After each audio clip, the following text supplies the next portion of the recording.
Police officers sure are law enforcement officials who are tasked with maintaining public order, protecting individuals and property, and preventing and investigating crime. However, there have been instances where police officers have abused their power, used excessive force, and violated people's rights, particularly those from marginalized communities.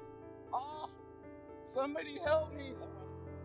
These actions can lead to distrust and fear of law enforcement, exacerbating already strained relationships between the police and the communities they serve. But can they exploit such power? What are the legal penalties if they do so? And if the police abuse his here power, would they be treated differently? Stick around as we take a closer look at two of the most brutal cases that could make us think of cops as judicial pillars twice. Our first case kicks off with Sergeant Mario Cardona versus Daniel Garza. Daniel Garza was helpless after being thrown and pinned to the ground. Officer Mario Cardona, who Garza had known for years, was on the verge of breaking his wrist. Garza recalled, "I was trying to be a man and trying to hold in the pain, but man, that wrist lock hurts. He's just bending it and bending it." But what compelled Cardona to go so far? It turns out that his actions were motivated by rage toward Garza, whom he accuses of attempting to kidnap his stepdaughter. Are cops bestowed such authority? Seems that the two men had quite the history, with Garza having previously dated Cardona's stepdaughter, Naomi Villanueva. The relationship had hit rock bottom, with Villanueva moving out of her parents' house to live with a friend. In May 2015, Garza allegedly took Villanueva without her consent from her friend's house and brought her to her parents' house in Whittier, where Cardona lived across the street. Cardona saw Garza doing pilates in his yard and ordered him to come down to the street. As soon as Garza came down, Cardona began his assault. According to Garza, he was not the aggressor, and a neighbor who witnessed the incident testified in Garza's favor. The sheriff deputies who arrived at the scene noticed redness on Garza's face, bruises and abrasions to his knees, and redness on his wrists. Garza filed a complaint against Cardona, which led to a federal lawsuit against Cardona, Chief Beck, and the city of Los Angeles. Garza alleged false arrest, unreasonable search and seizure, excessive force, assault and battery, negligence, and intentional infliction of emotional distress. A video of the incident filmed by one of Garza's neighbors was also presented at the trial. They had made up a story of what had happened to make him look like a hero and me look like a criminal, says Daniel Garza. The U.S. District Judge Stephen V. Wilson presided over the hearing where the former deputy city attorney, Michael Amarian, spoke in defense of the city. The jury found Cardona to be acting with malice as an off-duty officer, and on June 26, 2017, they ordered him to pay Garza $210,000 in damages. On top of that, the court added another $664,000 in attorney's fees and $26,000 for post-trial costs. The City of Law refused to take responsibility for Cardona's actions and even refused to indemnify the officer, forcing him to pay for the charges out of his pocket. Jim DeSimone, Garza's attorney, claims, "This is the problem with the left. This is why people are out on the street." The case is a clear example of police officers using excessive force against individuals and getting away with it. In this case, however, Garza was able to stand up to the authorities who violated his rights, and he was able to win his lawsuit against Cardona. The jury's decision to find Cardona guilty of acting with malice sends a strong message that law enforcement officers cannot get away with using excessive force against citizens. It is worth noting that this case also highlights the importance of civilians being aware of their rights and standing up to law enforcement officers when they feel their rights have been violated. Garza's decision to file a complaint and a lawsuit against Cardona shows that individuals can take action against police brutality and excessive force.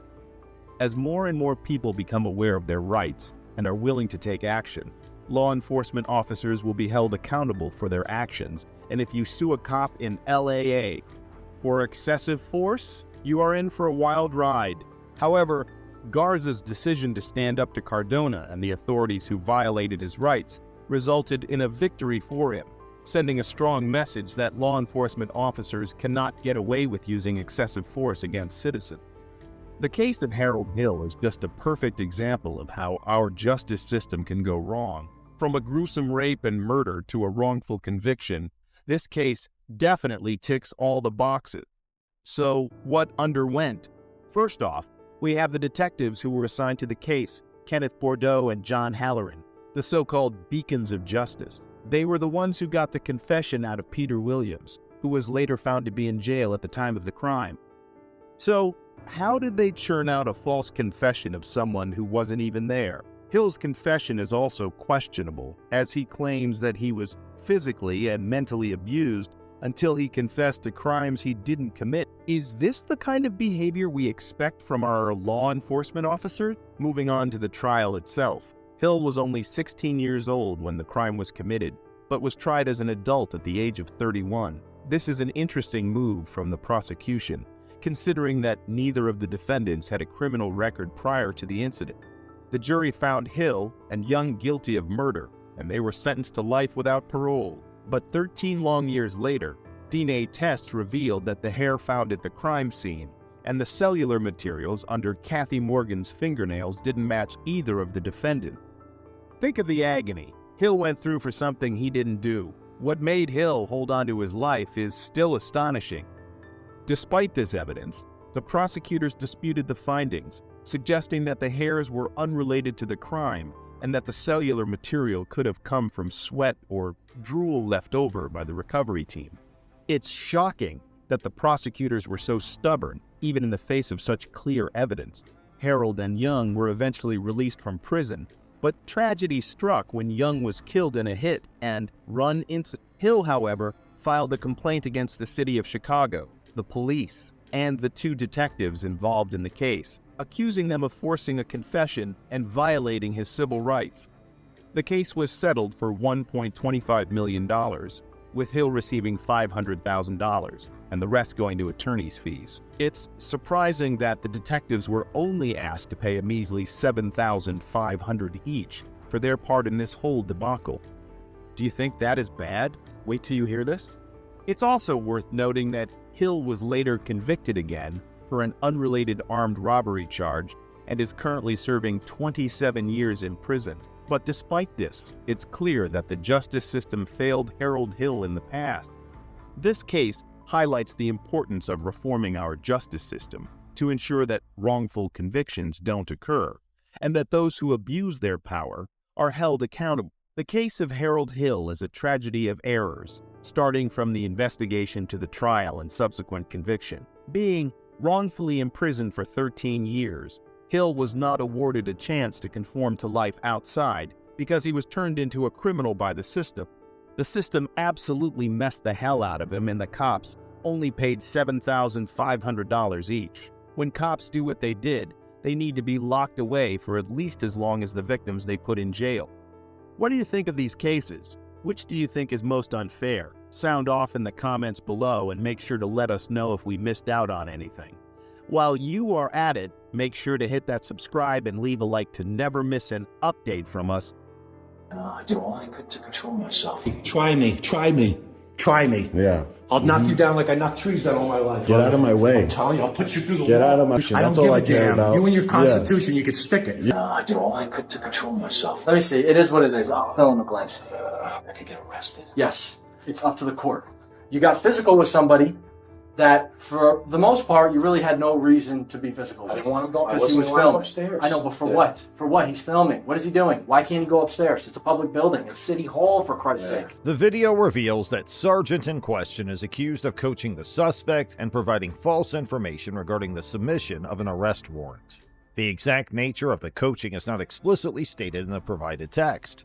However, it suggests that the sergeant may have been guiding or instructing the suspect on how to handle the situation or interact with law enforcement. Furthermore, the video implies that the sergeant may have lied about submitting an arrest warrant.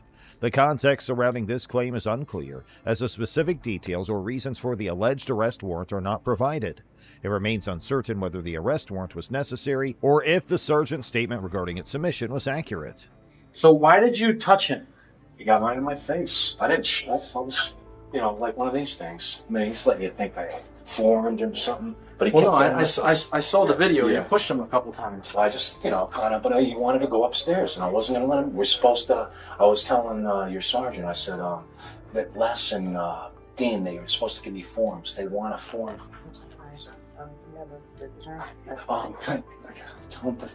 Someone needs to fill in for you. I need. Put it on the desk. Yes, sir. Okay, thank you very much. Yeah. I'll see you later, because I gotta go to town. Okay. What time do they close tonight? You know? So we're open till 6:30 tonight. We close now. So he kept getting in my face, and I didn't like it, I'll be honest with you. And I did all I could to control myself. I said, until we get these Why did forms. you even try and stop him from going upstairs? Because I was told last night, I spoke to Dean and I talked to Les. They're supposed to have forms. As we speak right now, I think they're supposed to get, he has to fill out a form before he starts rolling the tape. The police officer addressed the security guard, acknowledging their role in maintaining order within the building. They discussed the incident involving an individual who was filming and walking around in a public place. The officer emphasized that the situation did not warrant the use of physical force to restrain the person. Recognizing the issue at hand, the officer mentioned needing to review 20 minutes of video footage. They advised the security guard to contact the police immediately in similar situations without engaging in conversation with the individual. You need to articulate why you used physical force in this.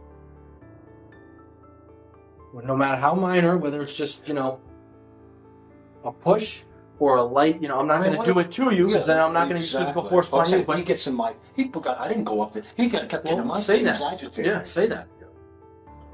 And now be mindful that there is a video of the entire thing. Yeah. Should we say it was 2 weeks ago when he was here, or 3 weeks? I don't know. It doesn't, it's not Can I do it important. so long? I'm trying to cry. It's not important. Yeah, I can stand out here. Just make sure no one else comes in. The police officer stressed that using physical force, regardless of its severity, should only be employed when absolutely necessary. They clarified that in the situation discussed, the person's actions of filming and walking around in a public place did not reach a level of disruption that would warrant any form of physical restraint. The officer emphasized the importance of exercising caution and avoiding the use of force unless it becomes absolutely unavoidable. Furthermore, they reminded the security guard about the existence of video evidence capturing the entire incident, highlighting the need for careful consideration and adherence to proper procedures. Held my ground. I held my ground in the interest of safety and city. Alright, continue on the back. Yes. This is not finished. Yeah. First of all, so you need to elaborate. After the last incident, right? Yeah. After this is why I should have stayed in here and done it with you. Yeah. After the last incident, Yeah. you were instructed by who? Names. Who told you Yeah. that no one is allowed to film in here unless they fill out this card that was never provided to you? Do you see what I'm saying? There's a big difference between you saying you're not allowed in here filming, leave, and then you getting in his way listen to me. The individuals shared their experience, describing how they stood their ground amidst the tense situation. They emphasized feeling secure within the confines of the studio, ensuring their personal safety. The conversation continued and they requested further elaboration. They referred to a previous incident, mentioning that they had received instructions from someone, whose name they wanted to know, regarding the prohibition of filming in the area unless a specific card was filled out. Can I see? It's all over the place. I get into now how he refuses to take cards, and it's like we're going down a one-way street. 639,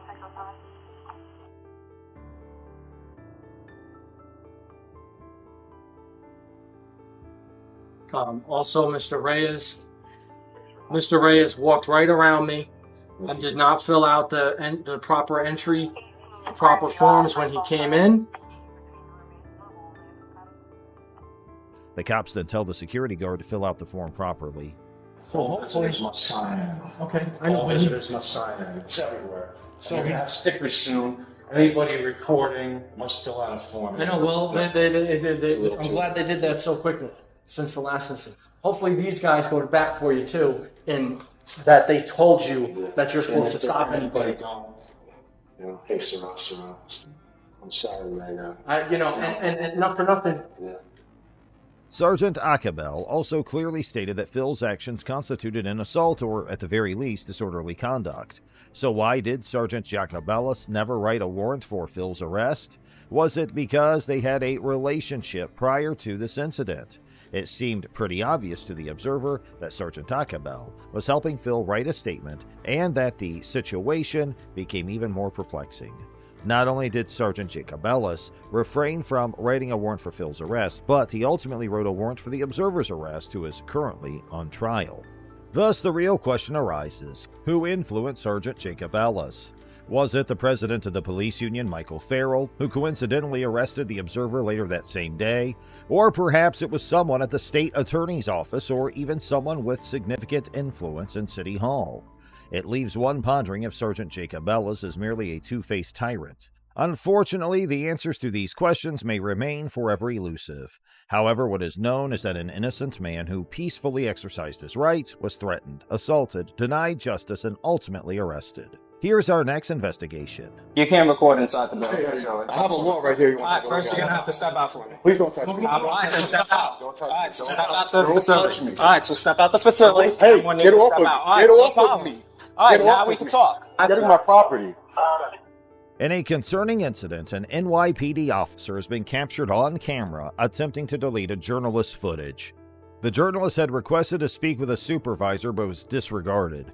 The officer accused the journalist of trespassing and initiated an arrest. However, the journalist argued that he had the right to record under New York State and city law.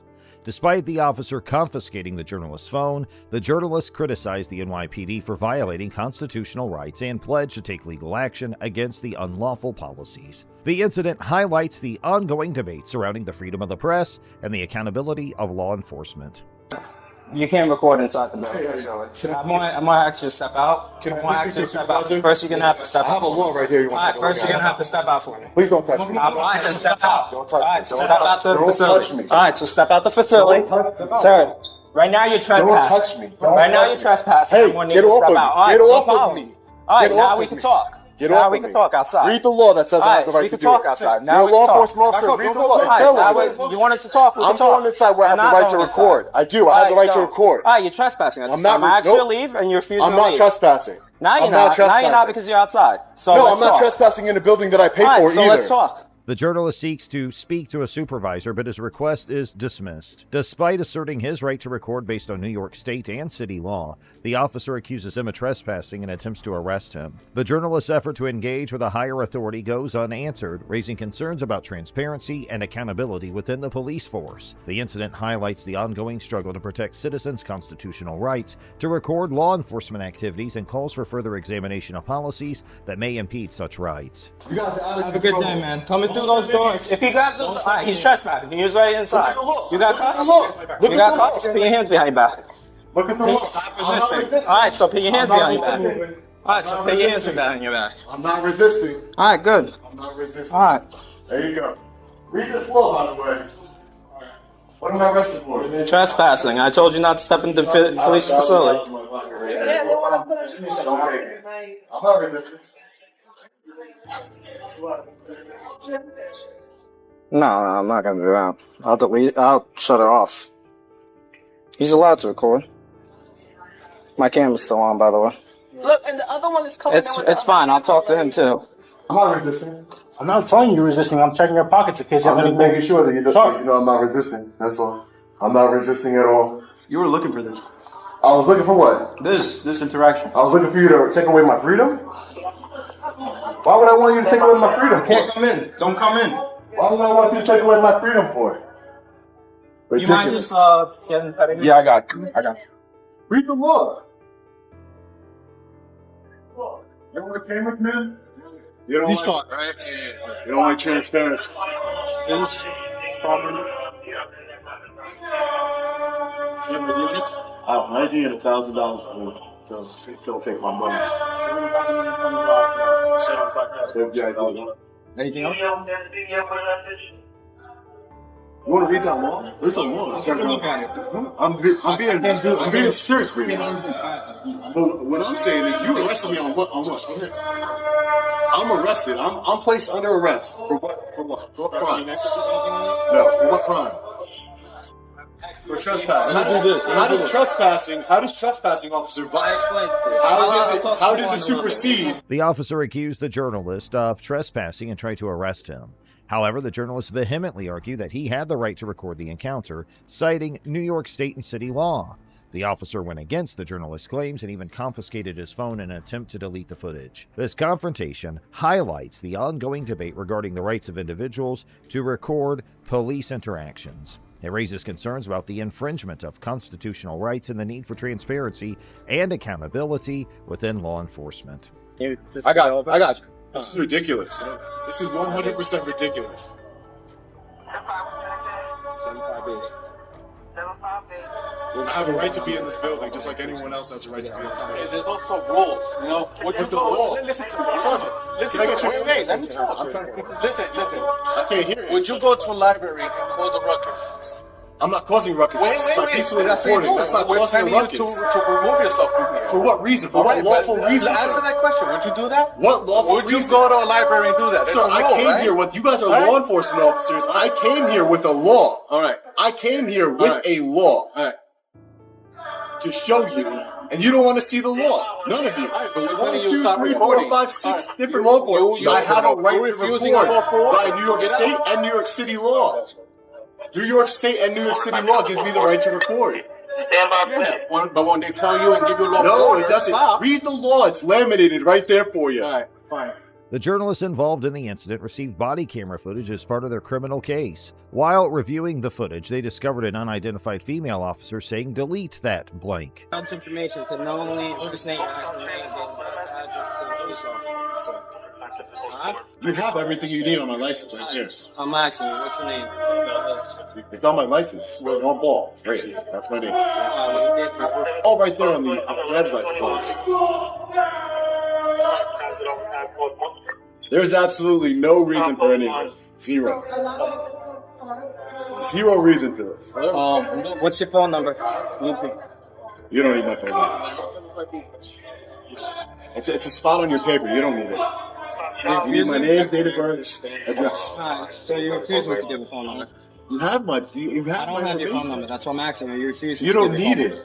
Is it a crime for you not to give me my number? That's not what I'm asking. I'm asking, are you refusing? Yes, I'm refusing to give you my phone number. You don't need it. Alright, that's not what I asked.